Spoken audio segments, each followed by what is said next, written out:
Hello guys, welcome to Ayesha tutorial coaching classes. आज हम लोग फिज़िक्स के लिए जो मैथमेटिक्स पढ़ रहे थे हम लोग उसका सेकंड क्लास है। फर्स्ट क्लास में हम लोगों ने ट्रिगोनोमेट्री पढ़ा हुआ था और ASTC रूल और थोड़ा सा कोऑर्डिनेट का थोड़ा सा कुछ पार्ट किया था। तो उसी क्लास का सेकंड पार्ट आज हम लोग कंटिन्यू करेंगे। आज पढ़ेंगे कोऑर्डिनेट ज्योमेट्री का कुछ पार्ट बाकी रह गया था, उसको कंप्लीट करेंगे। उसके बाद कैलकुलस का जो डिफरेंशिएशन है वो पढ़ेंगे, ठीक है। सो डिफरेंशिएशन में आपका और एक कॉन्सेप्ट आएगा मैक्सिमा मिनिमा, तो वो भी आज कंप्लीट कर देंगे, ठीक है। सो आज कोऑर्डिनेट ज्योमेट्री का स्लोप वाला पोर्शन जो है वो कंप्लीट करेंगे और डिफरेंशिएशन कंप्लीट कर देंगे, ठीक है। तो स्टार्ट करते हैं, ठीक है। तो सबसे पहले कोऑर्डिनेट ज्योमेट्री जो है वो नीट के लिए, ठीक है, फिजिक्स में नीट के लिए 2 डायमेंशन में दिया गया है, 3 डायमेंशन का ज़रूरत नहीं है, ठीक है। सो 2 डायमेंशन जो है, 2 डायमेंशन का मतलब एक्स वाई प्लेन में, 1 डायमेंशन मतलब आपका हो जाता है एक्स एक्सिस, 2 डायमेंशन का मतलब हो जाता है आपका वाई एक्सिस, ठीक है। ये है प्लस एक्स, ये है माइनस एक्स, ये है प्लस वाई, ये है माइनस वाई, ठीक है। इसको हम लोग बोलते हैं एक्स वाई प्लेन, इसको हम लोग बोलते हैं एक्स वाई प्लेन। क्यों? क्योंकि यहाँ पे एक्स एक्सिस और वाई एक्सिस में हम लोगों ने प्लॉट किया है 2 डायमेंशन में, ठीक है। तो ये हो जाता है आपका एक्स वाई प्लेन। इसको हम लोग ऑरिजिन बोलते हैं, ठीक है ना। यहाँ पे जो कोऑर्डिनेट है, कोऑर्डिनेट मतलब लोकेशन, ठीक है। लोकेशन मतलब एक्स और वाई का वैल्यू एक्स वाई प्लेन में। तो ऑरिजिन पे कोऑर्डिनेट 0 0 रहता है, क्योंकि ऑरिजिन पे एक्स का वैल्यू भी 0 रहता है और वाई का वैल्यू भी 0 रहता है। जैसे हम लोग आगे जाते रहते हैं एक्स का वैल्यू पॉजिटिव होता जाता है, पीछे आते हैं एक्स का वैल्यू नेगेटिव हो जाता है, जितना ऊपर जाते हैं वाई का वैल्यू पॉजिटिव हो जाता है और जितना नीचे आते हैं उतना वाई का वैल्यू नेगेटिव हो जाता है, ठीक है। तो हम लोगों ने लास्ट क्लास में पढ़ा था कि 2 डायमेंशन एक्स वाई प्लेन में हम लोगों के पास 4 क्वाड्रेंट होते हैं, ठीक है ना। इसको हम लोग फर्स्ट क्वाड्रेंट कहते थे, इसको सेकेंड, इसको थर्ड और इसको फोर्थ, ठीक है। तो फर्स्ट क्वाड्रेंट में मैं कोई भी एक पॉइंट ले लूँ, ठीक है। तो उस पॉइंट पे मुझे कोऑर्डिनेट का जो साइंस है, पॉजिटिव है या नेगेटिव है, वो निकालना है। तो कैसे निकालेंगे हम लोग स्टार्ट करेंगे ऑरिजिन से, ठीक है। हम लोग स्टार्ट करेंगे ऑरिजिन से। अभी ऑरिजिन से आप एक्सिस के थ्रू जा सकते हो, डायरेक्ट ऐसे नहीं जा सकते, ठीक है। ये इजीएस्ट वे है याद करने का। तो अगर मुझे यहाँ पे पहुँचना है, आप इधर वर्टिकल वे ले सकते हो या तो हॉरिजॉन्टल वे ले सकते हो, ऐसे इंक्लाइन वे नहीं ले सकते। तो जिस भी क्वाड्रेंट में कोई भी पॉइंट दिया हुआ रहे, आपको अगर उस क्वाड्रेंट में उसी पॉइंट का कोऑर्डिनेट पता करना है, ठीक है, तो आपको या तो हॉरिजॉन्टली जाना पड़ेगा या तो वर्टिकली जाना पड़ेगा। अभी स्टार्ट करेंगे ऑरिजिन से।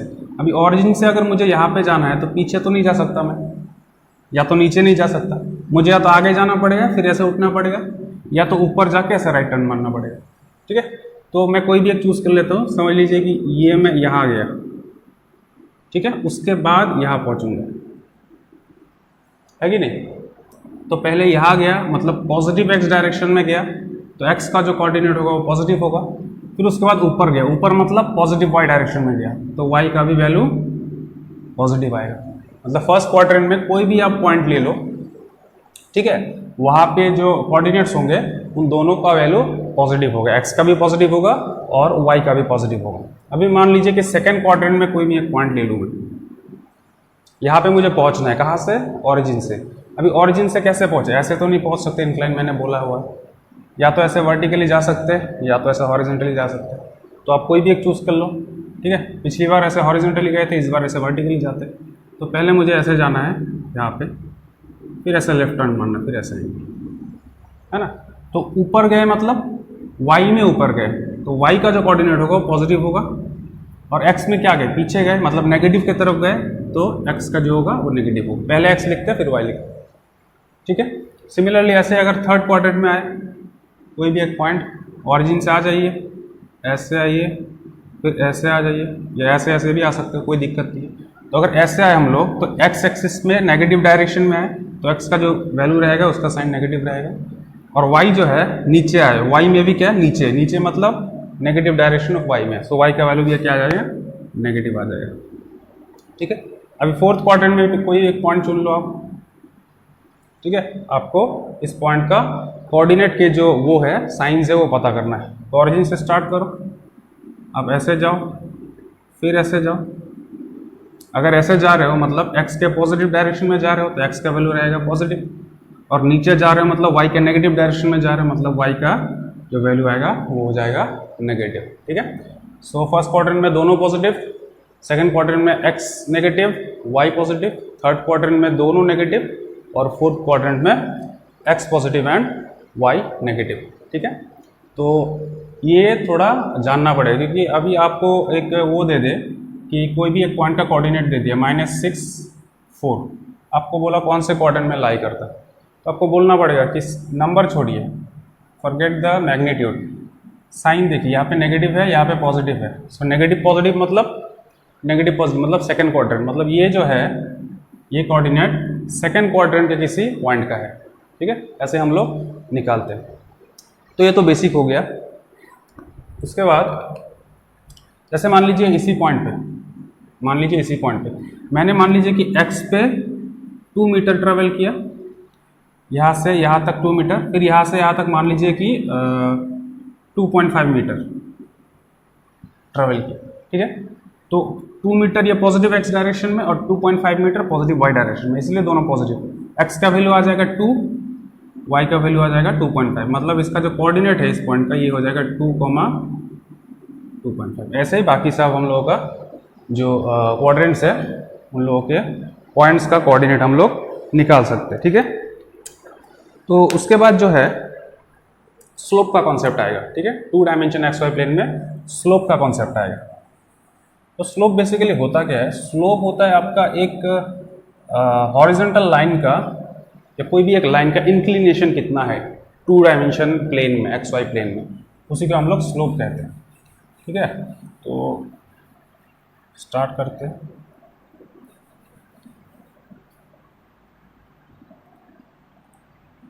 ठीक है, और एक बात, ये जो x है हम लोग इसको x एक्सिस बोलते हैं और इसको y एक्सिस बोलते हैं। ठीक है, अगर हम लोग बोले x y एक साथ बोले तो एक्सिस नहीं एक्सेस होता है, AX ES। ठीक है, ये चीज़ याद रखिए, इतना ज़रूरी नहीं है बट याद रखना है। तो ये हो गया हम लोगों का XY प्लेन। ठीक है, XY प्लेन हो गया। अभी हम लोग को यहाँ पे क्या करना है, कोई भी एक लाइन ड्रॉ करना है और उसका स्लोप निकालना है। मान लीजिए मेरे पास कोई एक लाइन है ये, ठीक है, फर्स्ट क्वाड्रेंट में है। सो ये लाइन है AB। ठीक है, तो स्टार्ट हुआ है A से और ख़त्म हुआ है B पे। तो A के कॉरेस्पॉन्डिंग जो उसका x का वैल्यू है मान लीजिए वो x1 है, और B के कॉरेस्पॉन्डिंग जो x का वैल्यू है मान लीजिए वो x2 है। ठीक है, A के कॉरेस्पॉन्डिंग जो y का वैल्यू है मान लीजिए y1 है, और B के कॉरेस्पॉन्डिंग जो y का वैल्यू है मान लीजिए y2 है। ठीक है, और ये जो लाइन है, ठीक है, ये जो लाइन है, ये लाइन हॉरिजॉन्टल लाइन से एंटी क्लॉकवाइज कितना एंगल बना रहा है? इतना। लोगों को यह याद रखना है कि एंटी क्लॉकवाइज घुमाना है। कोई भी लाइन हो, आप जब एंगल निकालोगे तो आप क्लॉकवाइज नहीं घुमा सकते, उसको एंटी क्लॉकवाइज घुमाना पड़ेगा। जैसे ये अगर लाइन है, मतलब इनिशियली मान लीजिए कि ऐसा था ये। ठीक है, तो ऐसा था, ये हॉरिजॉन्टल था, प्योरली हॉरिजॉन्टल। ठीक है, उसको ऐसे घुमाया गया है एंटी क्लॉकवाइज, है ना, एंटी क्लॉकवाइज इसको घुमाया गया है, और एंगल कितना बना है यहाँ पे? मान लीजिए थीटा एंगल बना है। ठीक है, तो इस लाइन का जो स्लोप होगा, इस लाइन का स्लोप जो होगा, स्लोप का मतलब ये होता है कि जो y एक्सिस में y जो वेरिएबल है वो कितना चेंज हुआ है विथ रिस्पेक्ट टू x, मतलब y कितना चेंज हुआ है x के रिस्पेक्ट में। हम लोग को पता है कि y इनिशियली कहाँ पे था, ये पॉइंट इनिशियली ए पे था, तो y का इनिशियल वैल्यू y1 था, और ये पॉइंट फाइनली कहाँ पे गया है? b पे गया है, तो उसका कॉरेस्पॉन्डिंग y का वैल्यू y2, मतलब y1 से y2 पे गया है। तो चेंज कितना हुआ है? अब अगर चेंज हम लोग कहाँ से लेते हैं? इनिशियल से। ठीक है, तो अगर मैं ऑरिजिन यहाँ पे ले लूँ, ठीक है, ये ऑरिजिन है, यहाँ से यहाँ अगर मुझे ये डिस्टेंस निकालना है, ये डिस्टेंस, क्योंकि ये लाइन, ये पॉइंट यहाँ से यहाँ पे गया है, तो इतना ही चेंज हुआ है ना। ठीक है, तो अगर मैं ये वैल्यू निकालना चाहूँ तो y2 जो है ये पॉइंट, y2 कहाँ से है, यहाँ से नहीं, y2 ओरिजिन से है, y2 ओरिजिन से ये जो डिस्टेंस है ये पूरा y2 है और ये जो है ये y1 है। तो अगर मैं ये y2 से y1 माइनस कर दूं तो मेरे को ये मिलेगा, है ना। मतलब मैं अगर ये करूं कि y2 माइनस y1, तो y2 कहाँ से कहा, यहाँ से यहाँ, y1 कहाँ से कहा, यहाँ से यहाँ। तो इससे अगर मैं ये छोटा वाला माइनस कर दूँ मुझे ये मिल जाएगा, है ना, जो कि इसका चेंज मिल जाएगा, y का कितना चेंज हुआ है, ठीक है। सिमिलरली x का कितना चेंज होगा, x2 माइनस x1, तभी जाके ये बचेगा, है ना। तो चेंज होगा x2 माइनस x1। तो स्लोप वही बोलता है कि y कितना चेंज हुआ है x के रिस्पेक्ट में, that is y2 minus y1 upon x2 minus x1। इसी को हम लोग क्या बोलते हैं, स्लोप बोलते हैं, ठीक है। तो स्लोप का वैल्यू आएगा y2 minus y1 upon x2 minus x1। ये एक हो गया कोऑर्डिनेट के टर्म्स में, ठीक है। a का कोऑर्डिनेट क्या होगा, a का कोऑर्डिनेट होगा x1 y1, क्योंकि a का कॉरेस्पॉन्डिंग x1 और यहाँ पे a का कॉरेस्पॉन्डिंग y1, b का कॉरेस्पॉन्डिंग x2, b का कॉरेस्पॉन्डिंग y2। सो b का कोऑर्डिनेट क्या होगा, x2 y2, ठीक है। तो ये स्लोप निकालने का एक तरीका है। अभी जो एंगल दिया हुआ है, ठीक है ना, स्लोप हम लोग एंगल के टर्म्स में ही निकालेंगे। ये हॉरिजॉन्टल से अगर थीटा एंगल बना रहा है एंटी क्लॉकवाइज, तो ये स्लोप जो है इसका स्लोप हम लोग एंगल के टर्म्स में अगर निकालें तो वो बनता है slope equals to tan theta, ठीक है। और स्लोप का नोटेशन होता है m, स्मॉल m। स्लोप का नोटेशन होता है स्मॉल m, ठीक है। तो स्लोप का वैल्यू हो गया tan theta and then y2 minus y1 upon x2 minus x1। तो ये दोनों फॉर्मूलेज है स्लोप निकालने के, ठीक है। अभी स्लोप का वैल्यू पॉजिटिव कब आएगा, नेगेटिव कब आएगा, है ना, कितना इंक्लिनेशन में कितना आएगा, वो थोड़ा हम लोग स्टडी कर लेंगे। तो ये वाला स्क्रीनशॉट मान लीजिए आप, उसके बाद मैं बताता हूँ कि पॉजिटिव या नेगेटिव वैल्यू कैसे आता है।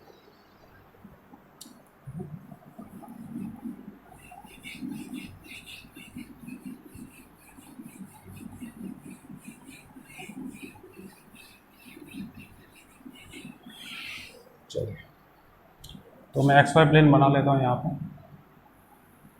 ये हो गया पॉजिटिव x, ये हो गया नेगेटिव x, ये पॉजिटिव y, ये नेगेटिव y, ठीक है। तो स्लोप मतलब हॉरिजॉन्टल से कितना इंक्लिनेशन हुआ है। मान लीजिए कि लाइन ऐसा ही है, एक लाइन है जो ऐसा ही है, ठीक है।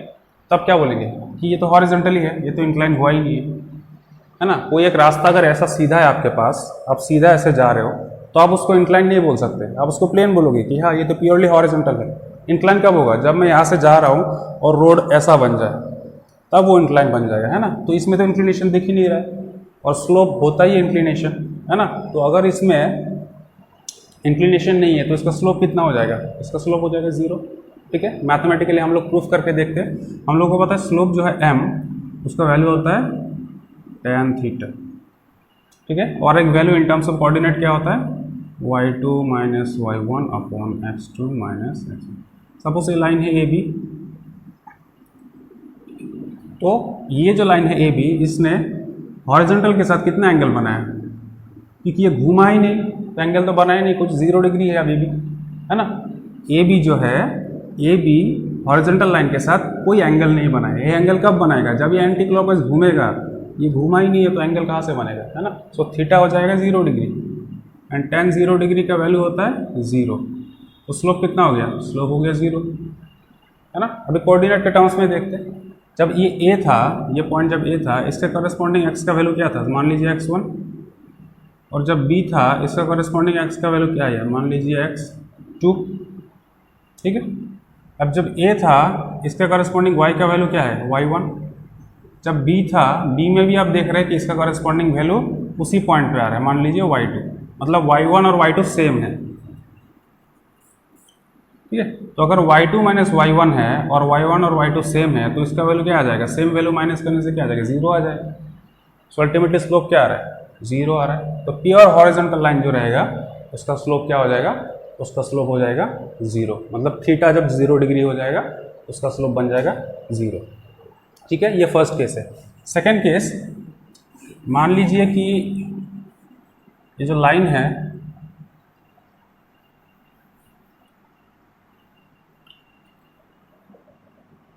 इस लाइन को हम लोगों ने हल्का सा इंक्लिनेशन दे दिया ऐसे, तो पहले ऐसे था, अभी मान लीजिए कि ये ऐसा हो गया, ठीक है। तो ऐसा अगर हो गया, ये हॉरिजॉन्टल के साथ कितना एंगल बना है एंटी क्लॉकवाइज में, ऐसा, ये हॉरिजॉन्टल लाइन अगर है, ठीक है, थीटा एंगल बना है।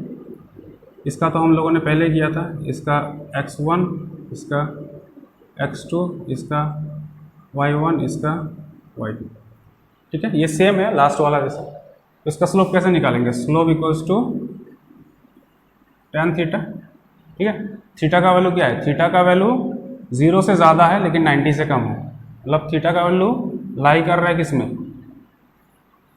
Greater than 0 degree but less than 90 degree, ठीक है, उसी बीच में। तो स्लोप का वैल्यू अगर हम लोग निकालेंगे, हम लोग को मिलेगा स्लोप, क्या मिलेगा, slope equals to tan theta. और हम लोग को पता है कि जब थीटा का वैल्यू 0 और 90 के बीच में हो और हम लोग tan फंक्शन ले रहे हैं, तो उसका वैल्यू हमेशा पॉजिटिव आएगा, हमेशा पॉजिटिव आएगा, ठीक है। और अगर हम कोऑर्डिनेट के टर्म्स में भी इसको कैलकुलेट करें कि स्लोप जो है m कितना है, y2 minus y1 upon x2 minus x1, ठीक है। सो y2 बड़ा है क्योंकि यहाँ पे है, माइनस y1 छोटा है तो ऊपर पॉजिटिव वैल्यू आएगा, x2 बड़ा है, माइनस x1 छोटा, नीचे भी positive value, so it's will come positive. तो स्लोप पॉजिटिव कब हुआ, जब थीटा 0 से ज़्यादा और 90 से कम, मतलब ओपन इंटरवल में रहेगा, थीटा बिलोंग्स टू 0 to 90, ठीक है। 0 नहीं हो सकता क्योंकि 0 डिग्री होने से तो प्योर हॉरिजॉन्टल हो जाएगा, तब क्या आएगा, तब तो स्लोप आ जाएगा 0, है ना, उस टाइम को हम लोग पॉजिटिव नहीं कह सकते। तो 0 से ज़्यादा बट 90 से कम, 90 से कम मतलब 90 में भी नहीं हो सकता ये पॉजिटिव, कैसे, देखिए दिखाता हूँ मैं, 90 में भी ये पॉजिटिव नहीं हो सकता। सो 90 डिग्री, अगर थीटा 90 डिग्री होगा तो जो लाइन है, लाइन कैसा बनेगा,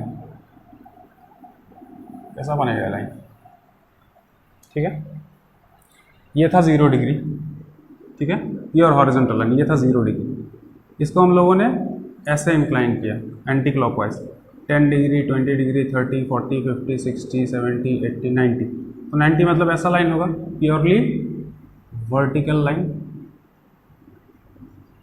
ये लाइन प्योरली वर्टिकल है, ठीक है। ये हॉरिजॉन्टल के साथ कितना एंगल बना रहा है, 90 डिग्री बना रहा है, मतलब थीटा कितना हो रहा है, 90 डिग्री, ठीक है ना। तो इसका अगर हम लोग स्लोप निकालें, मान लीजिए लाइन ऐसा है, ये ए है, ये बी है, ठीक है। तो ए पॉइंट का जो कोऑर्डिनेट है, वाई एक्सिस में हम लोग देखें तो ये है y1, ये है y2, एक्स एक्सिस में देखें तो ए के कॉरेस्पॉन्डिंग ये है x1 और b के कॉरेस्पॉन्डिंग भी उसी पॉइंट पे आ रहा है x2, इसका मतलब x1 और x2 सेम है, ठीक है। अभी स्लोप निकालते हैं, स्लोप m इक्वल्स टू क्या है, tan थीटा, और एक स्लोप का फॉर्मूला हम लोग के पास y2 minus y1 upon x2 minus x1। अभी देखिए थीटा कितना है, थीटा है 90 डिग्री, मतलब ये जो लाइन है, इस लाइन ने हॉरिजॉन्टल के साथ 90 डिग्री बना है, और tan 90 का अगर मैं वैल्यू निकालूँ, इट इज़ इन्फिनिटी, अनडिफाइंड, ठीक है, अनडिफाइंड है, tan 90 इज अनडिफाइंड, इन्फिनिटी बोल सकते हैं। अभी इसके टर्म्स में देखते हैं, कोऑर्डिनेट के टर्म्स में, y2 माइनस y1, y2 कहाँ पे, ये है y2, ये पूरा यहाँ से लेकर ओरिजिन से लेकर यहाँ तक है y2, माइनस y1, y1 यहाँ से लेकर यहाँ तक, इतना बड़ा से अगर ये हम लोग माइनस करेंगे तो ये वैल्यू मिलेगा, ये तो पॉजिटिव वैल्यू है ना, ऊपर कुछ पॉजिटिव वैल्यू आएगा, नीचे क्या आएगा x2 माइनस x1। अभी x1 और x2 दोनों सेम है, तो सेम वैल्यू को माइनस करेंगे तो 0 आएगा।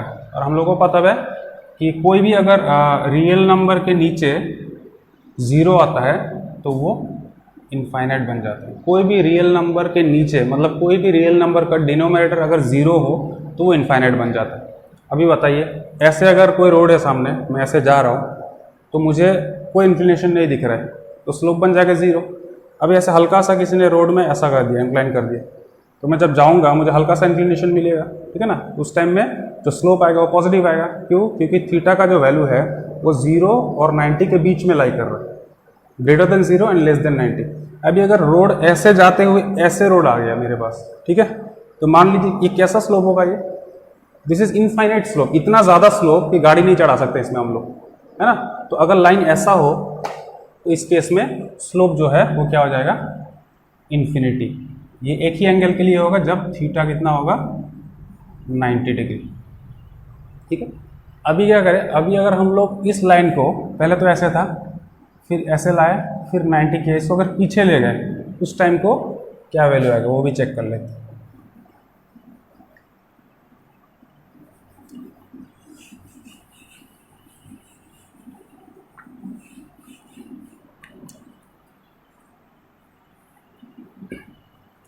ठीक है, तो लाइन को कैसे लेंगे हम लोग इस बार, पहले तो ऐसे था 0 डिग्री, फिर 20 30 40 ऐसे आके 90 डिग्री, फिर पीछे आके ग्रेटर देन 90 डिग्री, मतलब ए बी। हॉरिजॉन्टल लाइन कौन सा, ये है।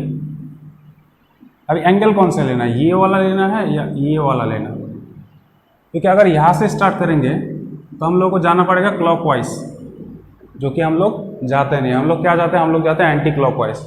तो अगर हॉरिजॉन्टल लाइन से हम लोग को इस लाइन तक जाना है तो हम लोग को इधर से घूमना पड़ेगा एंटी क्लॉकवाइज, और जो एंटी क्लॉकवाइज होता है वही एंगल होता है थीटा, क्लॉकवाइज वाला नहीं होगा। ठीक है, और ये देखने से ही पता चल रहा है कि ये जो एंगल है 90 से ज़्यादा है।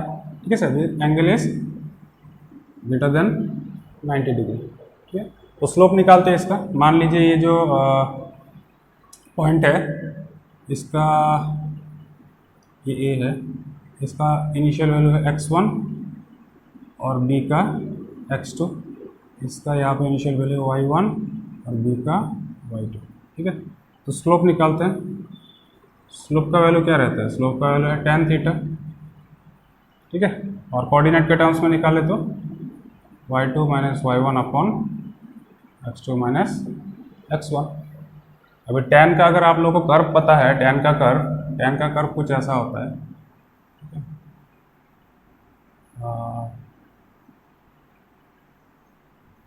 ठीक है,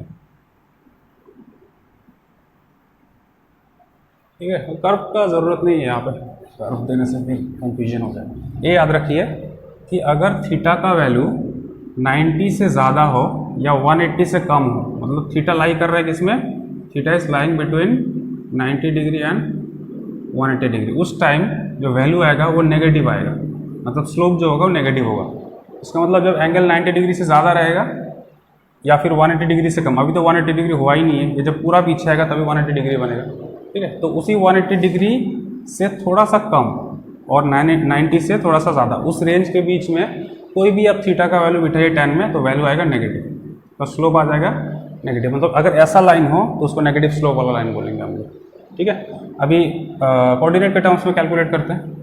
y2 माइनस y1, y2 कहाँ पे, यहाँ पे, ये पूरा वैल्यू है, माइनस y1 कौन सा, यहाँ पे, तो इससे ये माइनस करेंगे तो कोई पॉजिटिव वैल्यू निकलेगा, divided by x2 minus x1। x2 कौन सा है, x2 ये है, माइनस x1, x1 कौन सा है, ये है। तो छोटा वैल्यू से अगर बड़ा वैल्यू माइनस करेंगे तो नेगेटिव वैल्यू आएगा, है ना। तो अल्टीमेटली क्या आ जाएगा, स्लोप आ जाएगा नेगेटिव, क्योंकि अब अभी अगर आप +5 अपॉन -3 करेंगे तो इसका वैल्यू -5/3 होगा। ठीक है ना, तो स्लोप आ जाएगा नेगेटिव। तो ये हो गया आपका स्लोप का कॉन्सेप्ट। तो इसको मैं थोड़ा समराइज कर देता हूँ हल्का सा। स्टार्टिंग से हम लोगों ने इसको कितने एंगल पे स्लोप का वैल्यू क्या आया था। ठीक है, तो एक चार्ट बनाते हैं। तो जब ग्राफ ऐसा था, ठीक है,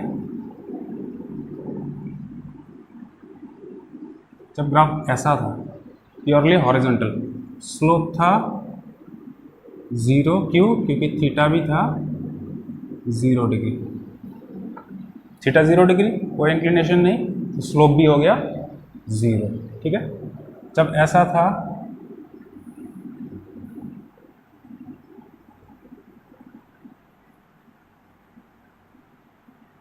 तो लाइन क्या हुआ, हॉरिजॉन्टल से हल्का सा इंक्लाइन हुआ, कितना एंगल पे, मान लीजिए थीटा एंगल पे।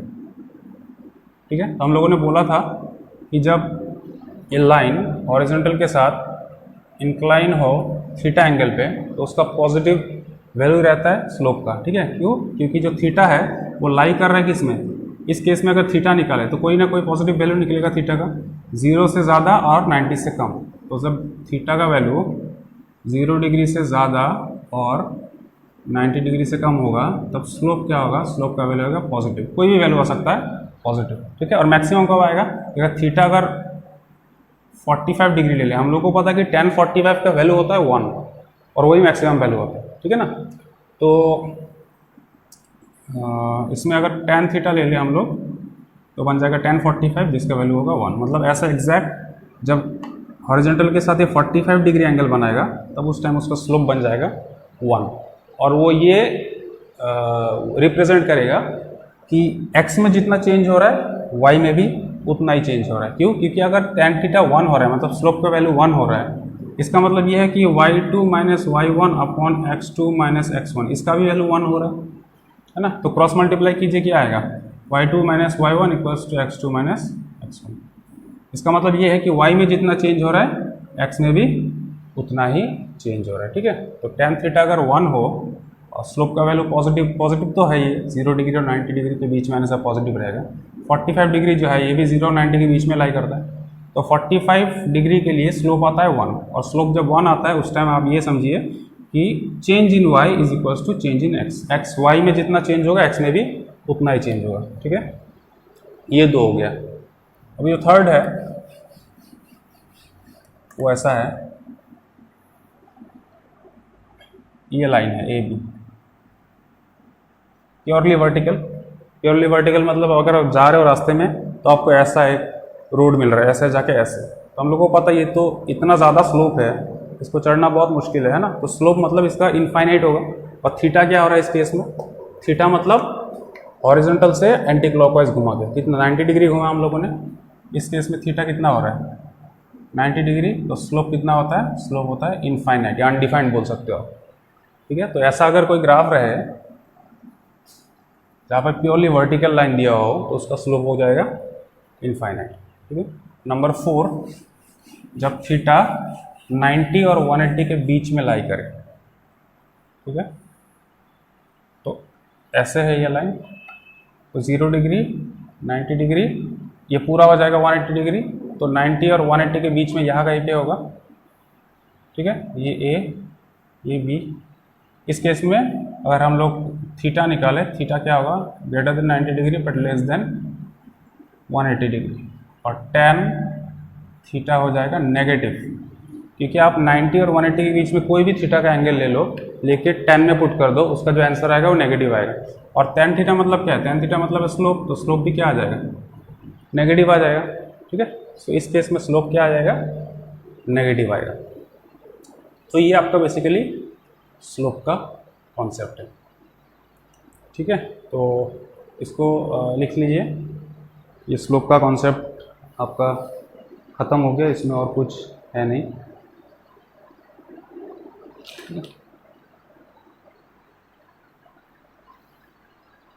ओके, तो इसके बाद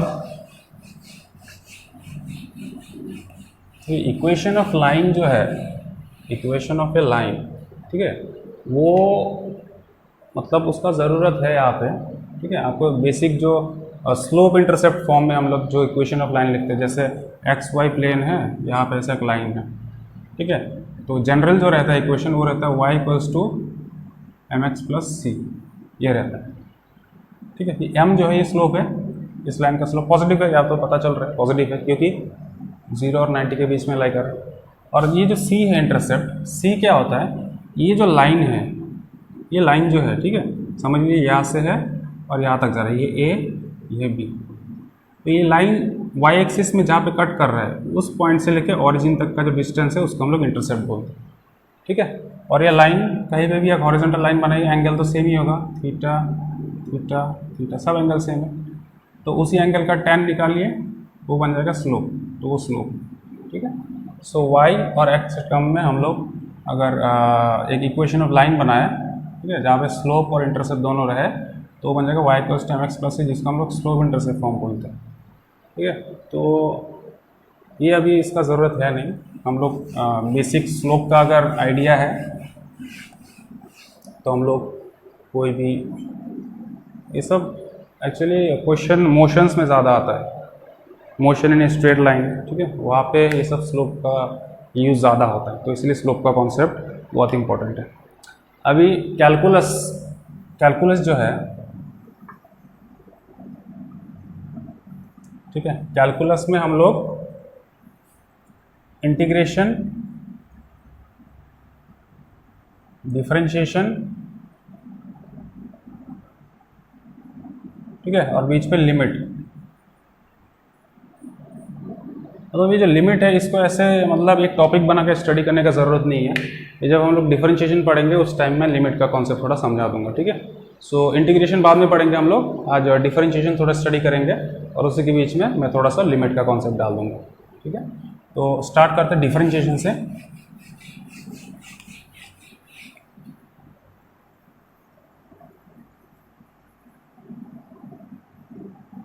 डिफरेंशिएशन जानने से पहले आपको फंक्शन जानना पड़ेगा। व्हाट इज अ फंक्शन, ठीक है। फंक्शन को हम लोग एफ से डिनोट करते हैं, स्मॉल एफ। एक फंक्शन मतलब कोई भी एक इक्वेशन जिसका हम लोग कर्व बना सकते हैं, जिसका कर्व बने, ठीक है। जैसे अगर मैं ले लूँ y इक्वल्स टू एक्स, मान लीजिए y इक्वल्स टू एक्स, ठीक है। तो अगर मैं x का वैल्यू 0 डाल दूँ तो y का वैल्यू क्या आएगा, x का वैल्यू 0 होने से y का वैल्यू भी 0। x का वैल्यू 1 डाल दूँ, y का वैल्यू 1, x का वैल्यू 2 डाल दूँ, y का वैल्यू 2, ठीक है। तो अगर हम लोग एक्स वाई प्लेन में इसको प्लॉट करें, x का वैल्यू 0 होने से y का वैल्यू 0, x का वैल्यू यहाँ पे 0, y का वैल्यू 0, ओरिजिन, x का वैल्यू 1, y का वैल्यू 1, मान लीजिए कि ये 1 है तो ये भी 1 ऐसा ही होगा, ठीक है। तो x का वैल्यू 1, y का वैल्यू 1, इन दोनों का कॉमन पॉइंट कौन सा है, ये वाला, ठीक है। x2 y2, x हो गया 2, y हो गया 2, इन दोनों का कॉमन पॉइंट कौन सा है, ऐसा, ठीक है। ऐसे करके आप जाते रहेंगे, x का 3, y का 3, ऐसे आपको कॉमन पॉइंट्स मिलते रहेंगे। तो ये सब पॉइंट्स अगर आप मिला दें तो ये आ रहा है एक स्ट्रेट लाइन, ठीक है। स्ट्रेट लाइन मतलब ये कर्व है, ठीक है। तो इसको हम लोग एक फंक्शन बोल सकते हैं, तो इसका एक 2 डायमेंशन एक्स वाई प्लेन में हम लोग ग्राफिकली उसको रिप्रेजेंट कर सके, उसको हम लोग फंक्शन बोलते हैं। अभी देखिए जो मैंने ये लिया है function y equals to x, x का जो वैल्यू है वो हम लोग खुद पुट कर रहे हैं, है ना। मतलब एक्स का वैल्यू हम लोग कुछ भी दे सकते हैं, एक्स का वैल्यू किसी के ऊपर डिपेंड नहीं करता, वो कुछ भी हो सकता है, हम लोग डाल सकते हैं। सो एक्स जो है, एक्स को हम लोग बोलते हैं इंडिपेंडेंट वेरिएबल, इंडिपेंडेंट वेरिएबल मतलब एक्स का वैल्यू हम लोग खुद से दे सकते हैं, कोई भी वैल्यू, लेकिन जो एक्स का वैल्यू होगा उसी बेसिस पे वाई का वैल्यू निकाल रहे हैं। तो वाई किसके ऊपर डिपेंड कर रहा है, वाई डिपेंड कर रहा है एक्स के ऊपर, कि हम लोग अगर एक्स का वैल्यू 5 डालें तभी वाई का वैल्यू 5 आएगा, है ना। तो एक्स का वैल्यू जो 5 हम लोगों ने डाला है, तो हम लोगों ने अपनी मर्जी से डाला है, तो इंडिपेंडेंट है, कुछ भी डाल सकते हैं। लेकिन y का जो वैल्यू वो भी 5 हुआ, क्यों, क्योंकि x का वैल्यू 5 है, तो y जो है x पे डिपेंड कर रहा है ना। तो y को हम लोग बोलेंगे डिपेंडेंट वेरिएबल, y को बोलेंगे डिपेंडेंट वेरिएबल, ठीक है। ये एक फंक्शन है, ठीक है। फंक्शन को हम लोग f से रिप्रेजेंट करते हैं। अभी जो फंक्शन है y इक्वल्स टू एक्स, ठीक है, हम लोग देखते हैं जो इंडिपेंडेंट वेरिएबल है वो वेरिएबल x है यहाँ पे, मतलब जो फंक्शन है वो x के टर्म में है, तो इसको हम लोग f मतलब function in terms of x, fx लिख सकते हैं। तो मान लो कि आप ऐसे, आपने ऐसा एक फंक्शन लिखा y equals to t square plus 2t plus 5, ठीक है। तो ये जो t है, t आपका हो गया क्या, इंडिपेंडेंट वेरिएबल, कुछ भी डाल सकते हो, लेकिन उसके बेसिस में कैलकुलेट करके हम लोग y निकालेंगे, तो y हो गया डिपेंडेंट वेरिएबल, है ना। तो this is independent variable, this is dependent variable. तो इंडिपेंडेंट वेरिएबल जो है उसका जो वेरिएबल है t, ठीक है, इसका वेरिएबल क्या है t, तो ये फंक्शन t के टर्म्स में एक्सप्रेस्ड है, मतलब this is a function f in terms of t। तो हम लोग इसको लिख सकते हैं y इक्वल्स टू ये, या तो एफ टी इक्वल्स टू ये। तो सिमिलरली अगर मेरे पास ऐसा एक है y equals to x square plus 2x plus 4, ठीक है, तो x हो गया यहाँ पे इंडिपेंडेंट वेरिएबल, y हो गया डिपेंडेंट वेरिएबल। हम लोग को देखना कि इंडिपेंडेंट जो वेरिएबल है वो x के टर्म में है, और ये फंक्शन है, क्योंकि आप अगर इसको कर्व बनाओगे, x का कोई वैल्यू डालोगे, ठीक है, उससे करस्पॉन्डिंग y का वैल्यू निकलेगा, ठीक है। x का जितना सारा वैल्यू डालेंगे उसके करस्पॉन्डिंग y का भी उतना सारा ही वैल्यू आएगा। तो उसको अगर आप ग्राफ में प्लॉट करोगे तो कोई ना कोई शेप आ जाएगा, मतलब ये फंक्शन है। और किसके टर्म्स में एक्सप्रेस्ड है ये, x के टर्म्स में, मतलब जो इंडिपेंडेंट वेरिएबल है ये एक्स के टर्म्स में एक्सप्रेस्ड है, तो इसको हम लोग बोलेंगे this is a function in terms of x. तो y equals to this which is also equals to f x, तो हम लोग लिख सकते हैं y equals to f x. तो इसको ऐसे पढ़ेंगे y is a function of x, मतलब y इक्वल्स टू जो हम लोग लिखेंगे वेरिएबल, वो वेरिएबल x के टर्म्स में होना पड़ेगा, जो इंडिपेंडेंट वेरिएबल है वो x के टर्म्स में होना पड़ेगा। आपने लिखा y equals to f x, लिख के y equals to t square plus 2t ऐसे नहीं लिख सकते, क्योंकि अगर ऐसे लिख दिया आपने तो इसको y equals to f t देना पड़ेगा, तभी y जाके t के टर्म्स में वो फंक्शन रिप्रेजेंट करेगा।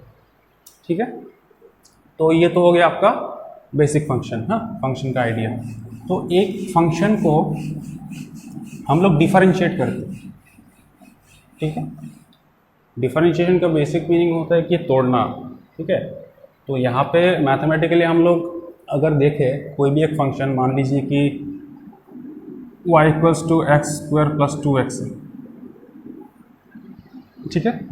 इस फंक्शन को डिफरेंशिएट करना है, फंक्शन कौन सा है y, इसका वैल्यू क्या है ये, मतलब आपको y को डिफरेंशिएट करना है, और y को डिफरेंशिएट करने का मतलब इस पूरे को डिफरेंशिएट करना, क्योंकि दोनों सेम है, ठीक है। हम लोग जब डिफरेंशिएट करते हैं कोई भी एक फंक्शन को, ठीक है, कोई भी एक फंक्शन को डिफरेंशिएट करते हैं हम लोग, वो डिफरेंशिएशन किसी एक वेरिएबल के रिस्पेक्ट में करते हैं। जैसे हमको बोला यहाँ पे कि y को डिफरेंशिएट करो, ऐसे बोलने से नहीं होगा, हम लोग को बोलना पड़ेगा कि y को डिफरेंशिएट करो किसी के रिस्पेक्ट में। अभी y जो है फंक्शन वो कौन से वेरिएबल के टर्म्स में एक्सप्रेस्ड है, x के टर्म्स में, तो हम लोग को अगर बोले कि y को डिफरेंशिएट करो x के रिस्पेक्ट में, तब ये डिफरेंशिएशन हो जाएगा, ठीक है। और अगर बोला कि y को डिफरेंशिएट करो z के रिस्पेक्ट में, उस टाइम केस दूसरा हो जाएगा, वो बाद में आएगा, मैं बताऊंगा, ठीक है। तो यहाँ पे अभी अगर बोला कि डिफरेंशिएट y, हम लोग को क्या करना है, डिफरेंशिएट मतलब डिफरेंशिएशन करो इसका y विथ रिस्पेक्ट, ये इंपॉर्टेंट है, with respect to x। x क्यों, क्योंकि ये जो y है ये x के टर्म में रिप्रेजेंटेड है, मतलब जो इंडिपेंडेंट वेरिएबल है वो x है, ठीक है। इसको हम लोग लिखेंगे dy upon dx, differentiation of y with respect to x, ठीक है, dy अपॉन dx लिखेंगे। तो इसको डिफरेंशिएट कैसे करते हैं, करने से पहले कुछ फॉर्मूलेज हैं जो आप लोग को याद रखना है। जैसे आपके पास अगर ऐसा है कि कोई भी एक फंक्शन है x के टर्म्स में एक्सप्रेस्ड है, उसका पावर है n, चाहे n कोई भी इंटीजर हो सकता है, n इंटीजर, ठीक है, dx to the power n upon dx। इसका मतलब ये है कि differentiation of x to the power n with respect to x, तो इसका आंसर बन जाता है n into x to the power n minus 1। ये फॉर्मूला है, ठीक है, यहाँ पे कुछ सोचने का ज़रूरत नहीं, ये फॉर्मूला है, ये रखना है आपको, मेमोराइज करना है, ठीक है। dx to the power n upon dx, मतलब differentiation of x to the power n with respect to x, ये बन जाता है nx to the power n minus 1। जैसे मैं बोलूँ कि dx square upon dx, differentiation of x square with respect to x, तो ये n के जगह पे क्या आ गया, 2 आ गया, तो इस हिसाब से बिठाएंगे तो क्या आएगा, n के जगह पे आएगा 2, फिर x तो वेरिएबल है, ठीक है, n माइनस 1 मतलब 2 माइनस 1, सो 2x 1, सो ये बन जाएगा 2x, ठीक है। अभी अगर इसके साथ कुछ और प्लस करके डाल दिया है तो इंडिविजुअली आप उसको ऐसे ही सेम तरीके से डिफरेंशिएट करो, ठीक है। ये हो गया नंबर 1 जो बेसिक फार्मूला है। सेकंड जो है, आप अगर कोई कांस्टेंट ले रहे हो, ठीक है, कोई भी कांस्टेंट मतलब एक नंबर 5 6 7 8 9 10 1/2 4/2, कोई भी एक नंबर कांस्टेंट ऐसा चीज़ है जो आप डिफरेंशिएट करोगे तो उस पर कोई असर नहीं पड़ेगा, ठीक है, क्योंकि वो वेरिएबल के टर्म्स में एक्सप्रेस नहीं है, और फॉर्मूले के हिसाब से कोई भी कांस्टेंट का डिफरेंशिएशन 0 बन जाता है, ठीक है। मान लो कि आपको डिफरेंशिएट करना है 10 with respect to x, differentiate 10 with respect to x, ठीक है। सो 10 तो एक कांस्टेंट नंबर है, तो उसका सीधा आंसर बन जाएगा 0। ये है रूल नंबर 2, ठीक है। कोई भी कांस्टेंट नंबर हो, कोई भी पाई हो या एक्सपोनेंट जो यूलर्स नंबर बोलते हैं हम लोग, e हो, ठीक है, डायरेक्ट अगर ये वैल्यू दिया है तो डायरेक्ट 0 बन जाएगा, कांस्टेंट नंबर कोई भी हो 0 बन जाएगा। उसके बाद अगर ऐसा है, देखिए एक फंक्शन है y equals to x square plus 2x plus 5, ठीक है।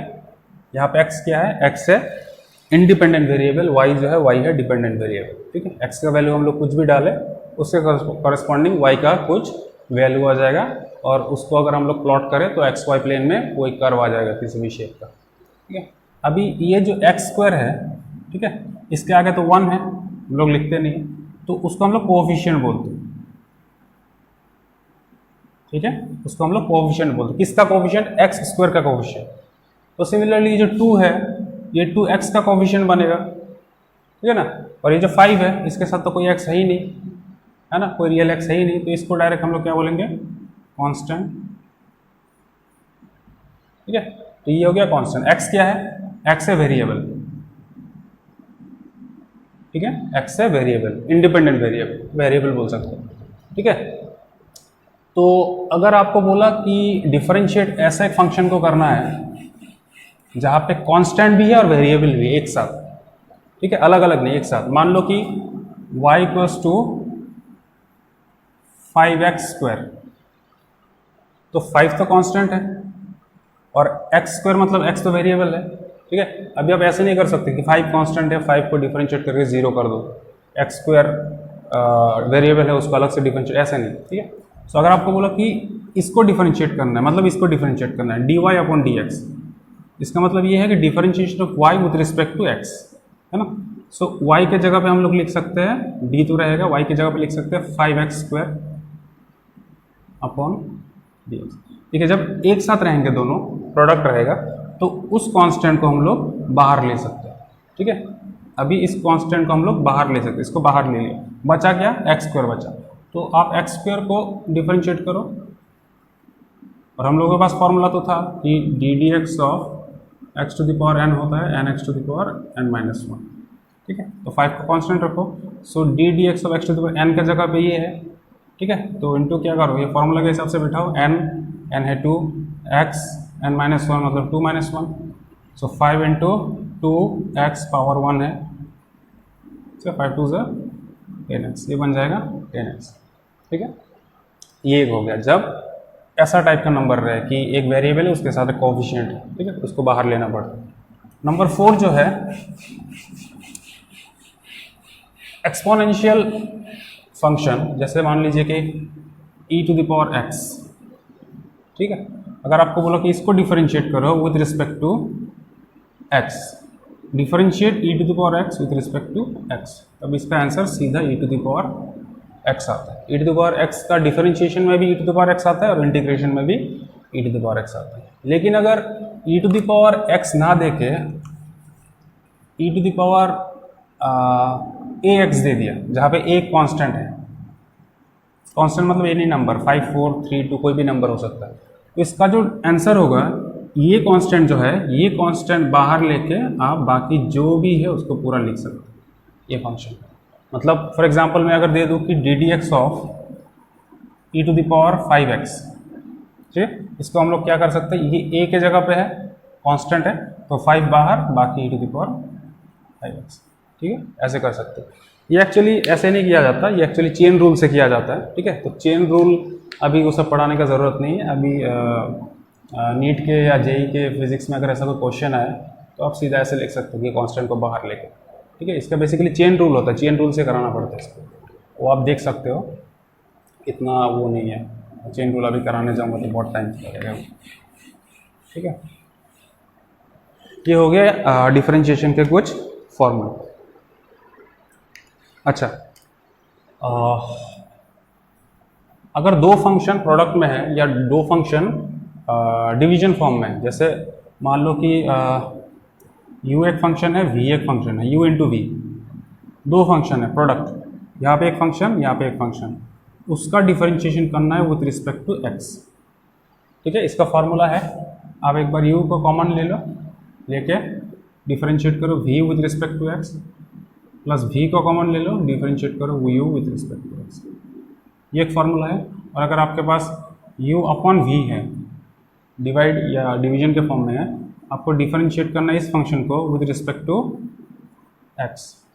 तो इसका सीधा फॉर्मूला ये है, आप लिख लो।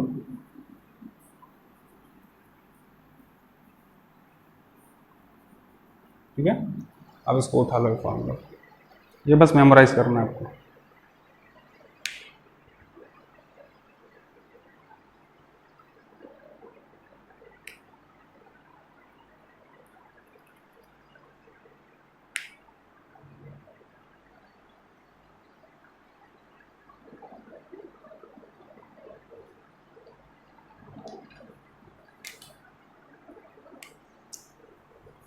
ठीक है, अभी थोड़ा फिजिक्स में आ जाते हैं, मोशन में।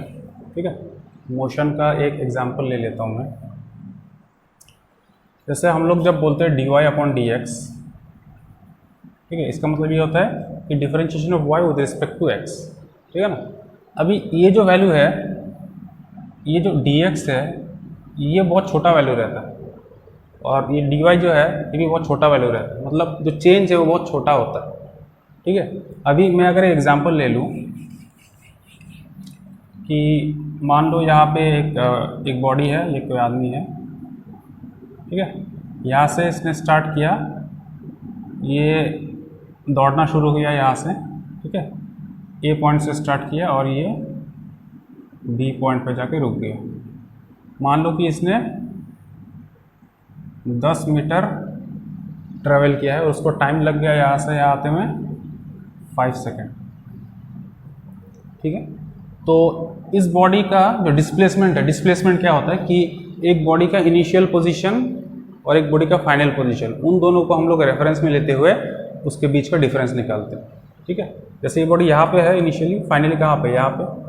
तो फाइनल डिस्टेंस कहाँ पे, इनिशियली 0 पे है, तो 0 पे अभी तक स्टार्ट ही नहीं हुआ उसका, है ना। फाइनली 10 पे गया है, सो 10 - 0 इज 10।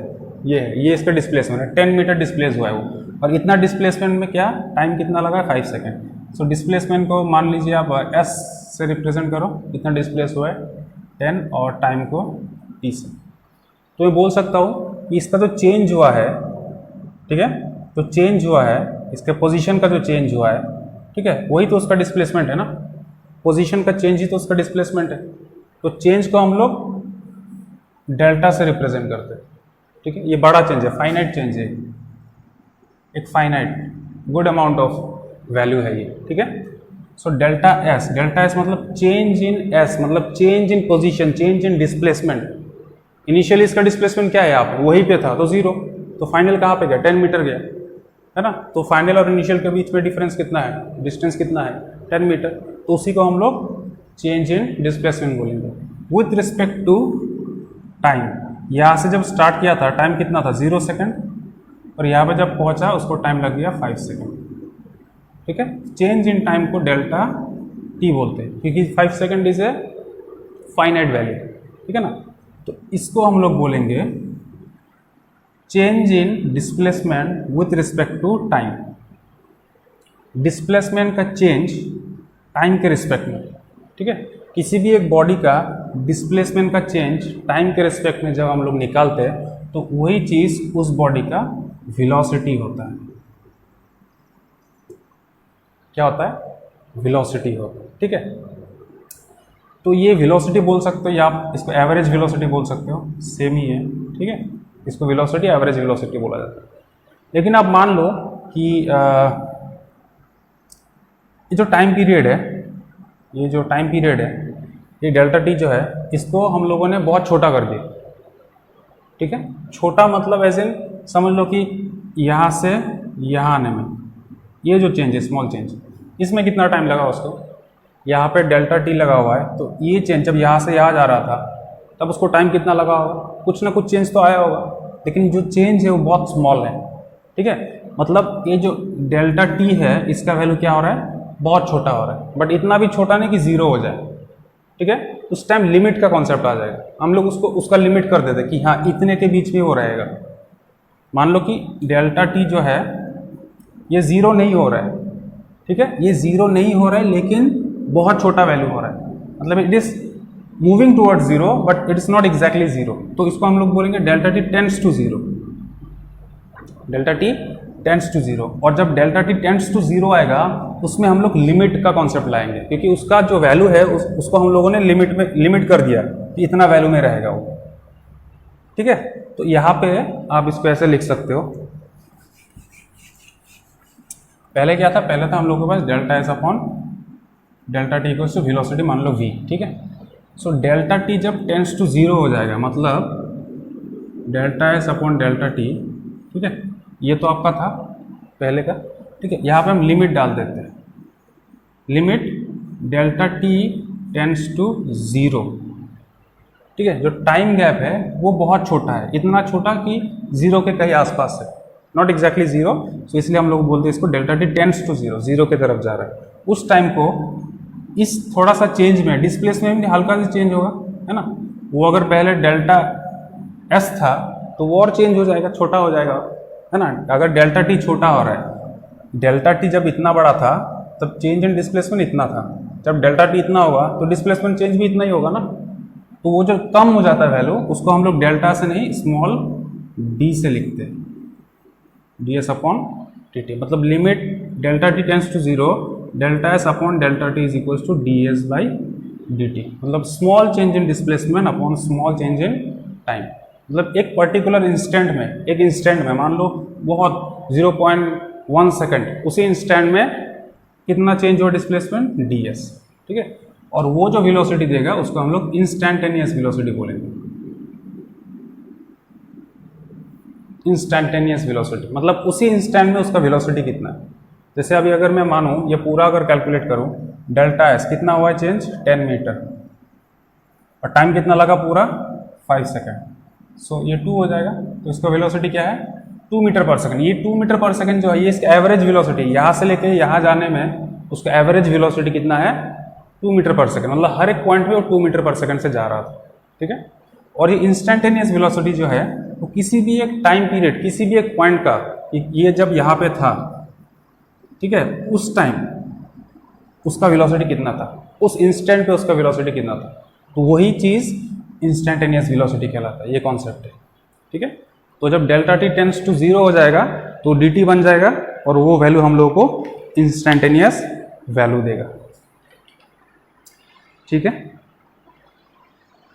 तो हम लोग को पता है कि जो इंस्टेंटेनियस वेलोसिटी है d s upon d t होता है। ठीक है,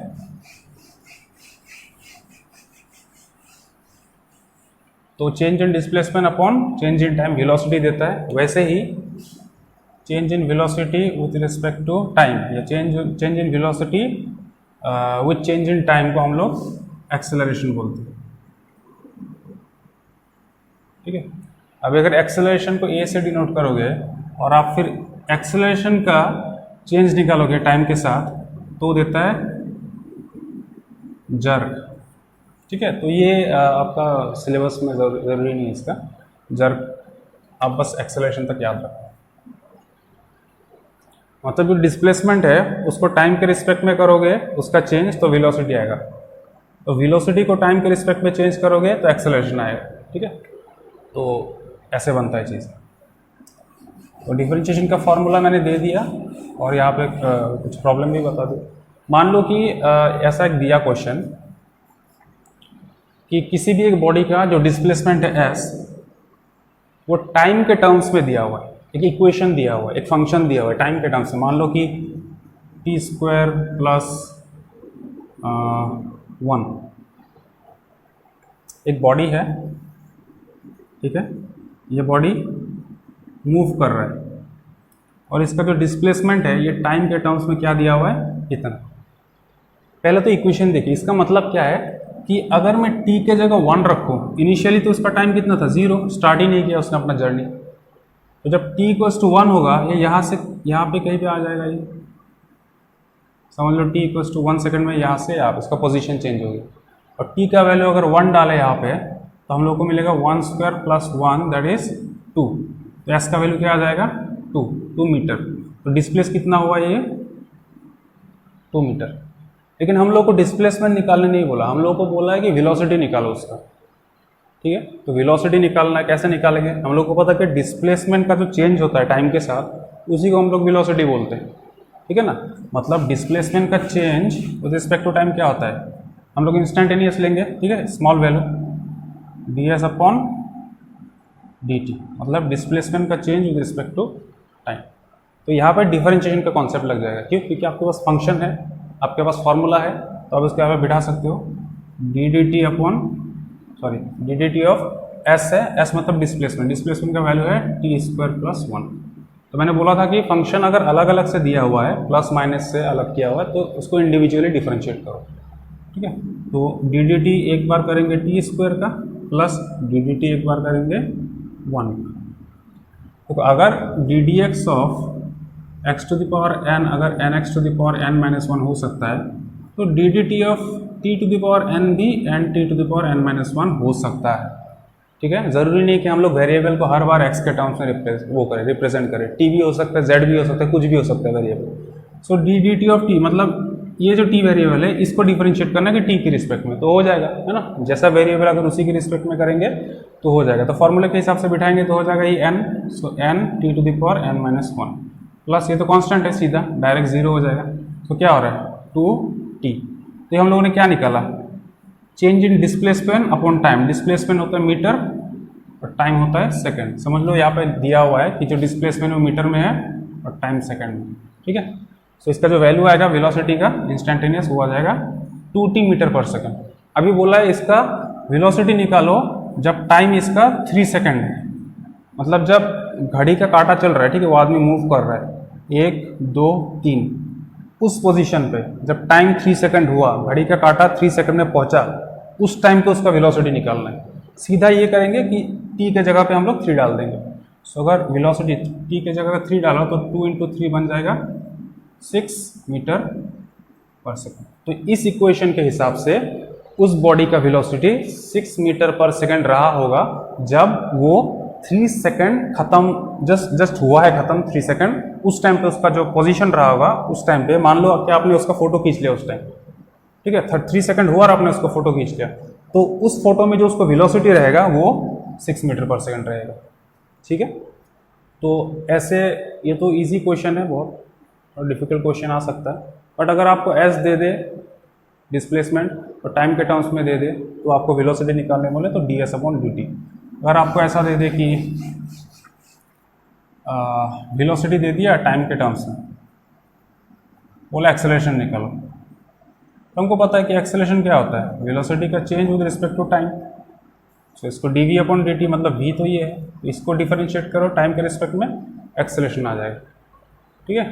क्योंकि डिस्प्लेसमेंट का जब चेंज होता है टाइम के साथ वो वेलोसिटी देता है, वेलोसिटी का जब चेंज होता है टाइम के साथ वो एक्सेलरेशन देता है। तो अगर हम लोग इस डायरेक्शन में मूव कर रहे हैं तो हम लोग को डिफरेंशिएट करना पड़ेगा। जैसे पहले डिस्प्लेसमेंट दिया हुआ था, वेलोसिटी निकालना था, डिस्प्लेसमेंट से वेलोसिटी डिफरेंशिएट किया हम लोगों ने। अभी बोला कि वेलोसिटी दिया हुआ है एक्सेलरेशन निकालो, सो वेलोसिटी से एक्सेलरेशन जाना है, तब भी क्या डिफरेंशिएट करेंगे। लेकिन अगर उल्टा बोला कि एक्सेलरेशन दिया हुआ है वेलोसिटी निकालो, या वेलोसिटी दिया हुआ है डिस्प्लेसमेंट निकालो, उस टाइम डिफरेंशिएशन काम नहीं आएगा, उस टाइम इंटीग्रेशन काम आएगा, ठीक है। इंटीग्रेशन काम आएगा जो मैं आगे पढ़ाऊंगा नेक्स्ट क्लास में, ठीक है। अभी तक के लिए डिफरेंशिएशन से ही काम चलो, कोई दिक्कत नहीं, ठीक है। तो ये बेसिक है आपका डिफरेंशिएशन का कॉन्सेप्ट, और वो मोशन में जो इक्वेशन लग रहा है, ठीक है। अब ये कॉन्सेप्ट है, देखो अगर मैं d y upon d x करूँ तो चेंज किसका हो रहा है, वाई का, किसके रिस्पेक्ट में, एक्स में। अभी चेंज मतलब क्या होता है, चेंज मतलब बदलना, अभी बढ़ भी सकता है घट भी सकता है, इंक्रीज भी हो सकता है डिक्रीज भी हो सकता है। इसको हम लोग ऐसे नहीं, खाली चेंज मतलब क्या है, it can increase as well as decrease also. So increase भी आया तो भी चेंज, डिक्रीज भी आया तो भी चेंज, है ना। तो अगर कहीं पे क्वेश्चन में दिया हुआ है find the rate of change of, ऐसा ना बोल के find the rate of increase of बोले या रेट ऑफ डिक्रीज ऑफ बोले, तो भी ये समझ जाओ कि ये चेंज के बारे में बोल रहा है, मतलब d y upon d x ही बोल रहा है, ठीक है। जैसे एक क्वेश्चन करते हैं, बोला कि the area of a circle is given by A equals to pi r square. R क्या है? आर है उसका रेडियस, और जो मीटर में दिया हुआ है, ठीक है, मीटर में एक्सप्रेस्ड है। So the area of a circle is given by A equals to pi r square. Find the rate of increase of its area with respect to its radius। अब बोलो, एरिया दिया हुआ है pi r square, बोला है कि find the rate of increase of its area. मैंने क्या बोला कि इंक्रीज हो या डिक्रीज हो, उसका मतलब चेंज ही बताएगा, ठीक है। इसका चेंज उसके एरिया का, किसके रिस्पेक्ट में? उसके रेडियस के रिस्पेक्ट में। तो एरिया का चेंज रेडियस के रिस्पेक्ट में, तो ये बन गया d a upon d r. तो सिंपली इक्वेशन दिया हुआ है, फॉर्मूला बिठा के आप सॉल्व करो। D a upon d r मतलब क्या है? डी ए का वैल्यू क्या है? Pi r square upon d r, ठीक है। पाई तो कांस्टेंट है, लेकिन वो जीरो नहीं होगा। ये जीरो कब होगा? जब अगर पाई होता तभी जीरो होता। अभी ये कांस्टेंट ये वेरिएबल के साथ लगा हुआ है, तो उसको हम लोग क्या करते हैं? बाहर ले लेते हैं। उसको पाई को बाहर ले लो, d d r of r square करो। सो आर स्क्वायर का डी डी आर क्या होता है? 2r। तो फॉर्मूले में पढ़ा था, तो आंसर आ रहा है 2 पाई आर, ठीक है। 2 पाई आर। अब यूनिट क्या आएगा? देखो, चेंज एरिया चेंज हुआ है ना, ऊपर है एरिया, एरिया मतलब मीटर स्क्वायर, किसके रिस्पेक्ट में? रेडियस, रेडियस का जो यूनिट होता है मीटर। सो एक एक चला जाएगा, सो कितना आएगा? 2 पाई आर मीटर। या ऐसा बोल सकते हो कि 2 पाई आर मीटर स्क्वायर पर मीटर, मतलब 2 pi r metre square area change हो रहा है हर 1 मीटर रेडियस के लिए। जब 1 मीटर रेडियस चेंज होगा तब उसका एरिया कितना चेंज होगा? 2 पाई आर, ठीक है। आर का वैल्यू हो जाएगा, आर तो वेरिएबल है तो चेंज होता रहेगा, ठीक है। ये कॉन्सेप्ट है। वैसे बहुत सारे हैं, कभी कभी बोलेगा कि वॉल्यूम दिया हुआ रहेगा आपको स्फेयर को, बोला कि स्फेयर है स्फेयर है जिसका वॉल्यूम तो पता है हम लोग को 4/3 पाई आर क्यूब। बोला कि find the rate of change of या rate of increase of volume with respect to radius. तो हम लोग को पता है वॉल्यूम का चेंज निकालने बोला विथ रिस्पेक्ट टू रेडियस, तो d b upon t r differentiate कर दो, आंसर निकल आएगा। और अगर बोल दे कि कोई भी एक आर का वैल्यू दे दे आपको कि उस रेडियस के लिए change of volume with respect to radius निकालो, तो इसका वैल्यू निकाल के आर का जो वैल्यू वहाँ पे पुट कर दो, आर का वैल्यू, आंसर आ जाएगा, ठीक है। तो ऐसे ही सब मैथ्स में आते हैं। तो इसके बाद कुछ फॉर्मूलाज है डिफरेंशिएशन के, ठीक है। तो वो फॉर्मूला कुछ मैं दे देता हूँ आपको।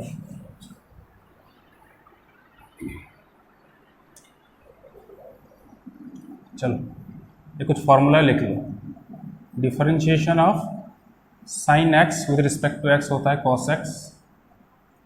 Differentiation of cos x with respect to x होता है माइनस साइन एक्स, ठीक है। Differentiation of tan x with respect to x जो होता है वो होता है sec square x. Differentiation of sec x differentiation of sec x with respect to x होता है sec x tan x. Differentiation of cot x होता है minus cosec square x. And last is differentiation of cosec x आता है minus cosec x cot x, ठीक है। ये formula आप लिख लो। अच्छा, और एक फॉर्मूला है, ये है डिफरेंशिएशन ऑफ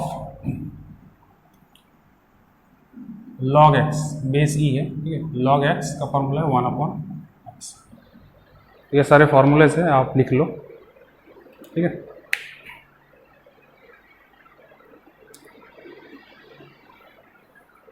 इसके बाद मैक्सिमा और मिनिमा का थोड़ा सा पढ़ेंगे हम लोग।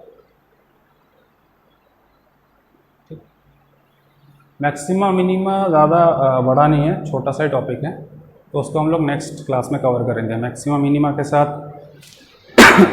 इंटीग्रेशन और इंटीग्रेशन में डेफिनिट इंडेफिनिट और ये सब एरिया अंडर द कर्व, ये सब वगैरह हम लोग उसके साथ मैक्सिमा मिनिमा के साथ कवर कर लेंगे, ठीक है। तो आज इतना ही, आप फार्मूला लिख लो।